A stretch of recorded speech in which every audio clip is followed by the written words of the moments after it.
ایک وقت تھا کہ تمہیں رونا نہیں آتا تھا. کوئی بے عزت کرے, دھوکہ دے, برائی کرے, تم پر چیخے, تم کسی کا دکھ دیکھو یا اپنا دکھ یا پھر میت. You couldn't express yourself at all. It was just not in you. Then one day تم اچانک نماز میں دھیان دینے لگے. سورہ فاتحہ کی ایک آیت ایاک نعبد و ایاک نستعین میں تمہیں ان ایکسپلینیبل ایموشنل محسوس ہونا شروع ہو گئے. تمہیں اس کا مطلب تو نہیں پتا تھا, لیکن تمہیں پتا تھا کہ تمہیں سنا جا رہا ہے. دن گزرتے گئے, مشکلات بڑھتی گئیں. تم نماز تو پڑھتے تھے, مسجد بھی جاتے تھے, لیکن تم کیا پڑھ رہے ہو تم اس سے انجان تھے. جہاں دوسرے لوگ رو کر, چیخ کر, غصہ کر کے یا اپنا غم دوسروں کو بتا کر دل ہلکا کرتے تھے, تم خاموش اس جھولے پر بیٹھے آسمان کو دیکھتے تھے. پھر ایک دن تمہارے سامنے اللہ نے نشانی بھیجی. وہ جمعے کا دن تھا اور جمعے کی نماز کا وقت. ایک ویڈیو تمہارے سامنے آتی ہے جس میں لکھا تھا,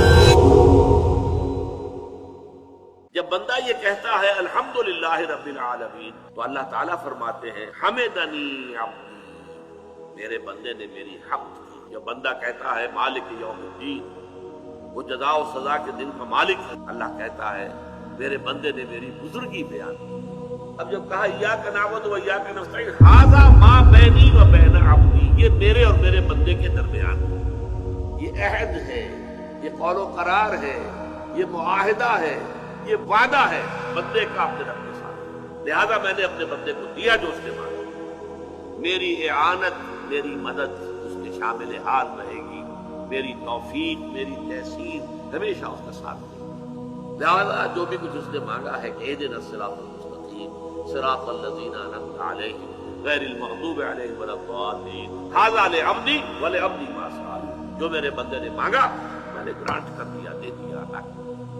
اس دعا کی تاثیر کا یہ عالم, ادھر ہماری زبان سے الفاظ نکلتے, ادھر سے اللہ تعالیٰ کی طرف سے جواب, بشرطے کہ یہ ہمارے احساس اور شعور کی گہرائیوں سے الفاظ نکلتے. تمہیں سکون ملا, تمہاری آنکھیں نم ہونا شروع ہو گئی, تمہیں خدا کا احساس میں پاس ہوا.